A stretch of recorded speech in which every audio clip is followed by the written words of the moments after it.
Trichy Ponmalai railway குடியிருப்பு பகுதியில் பயங்கர ஆயுதங்களுடன் வழிப்பறி செய்ய திட்டம் தீட்டிய 5 பேர் கைது. சிறுவன் தப்பி ஓட்டம். பயங்கர ஆயுதங்கள் பறிமுதல். திருச்சி பொன்மலை போலீஸ் இன்ஸ்பெக்டர் திருமானந்தம் உத்தரவின் பேரில் சப் இன்ஸ்பெக்டர் வினோத் தலைமையிலான போலீசார் பொன்மலைப்பட்டி பேருந்து நிலையத்திலிருந்து பொன்மலை ஆர்மர்கேட் செல்லும் வழியில் ரோந்து பணியில் இன்று ஈடுபட்டனர். அப்போது பொன்மலை பகுதியில் உள்ள பாழடைந்த ரயில்வே குடியிருப்பு கட்டிடத்தில் 6 பேர் பயங்கர ஆயுதங்களுடன் பதுங்கியிருந்தனர். அவர்கள் போலீசாரை கண்டதும் தப்பியோட முயன்றனர். அதில் 17 வயது சிறுவன் மட்டும் தப்பியோடிவிட்டான்.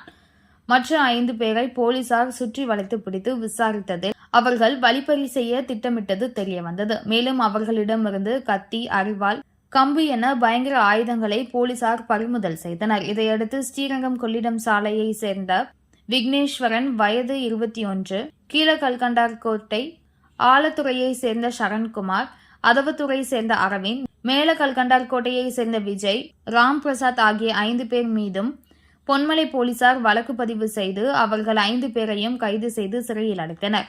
இந்த சம்பவம் பற்றி அப்பகுதியில் தகவல் பரவியதால் பரபரப்பு ஏற்பட்டது. இதுபோன்ற சம்பவம் அடிக்கடி நடந்து வருவதால் பொதுமக்கள் அச்சத்துடன் வாழ்ந்து வருகின்றனர். இதன் காரணமாக பொன்மலையில் உள்ள ரயில்வே பாழடைந்த குடியிருப்பு பகுதிகளை முழுமையாக அகற்ற வேண்டும் என நீண்ட நாட்களாக பொதுமக்கள் கோரிக்கை வைத்து வருவது குறிப்பிடத்தக்கது.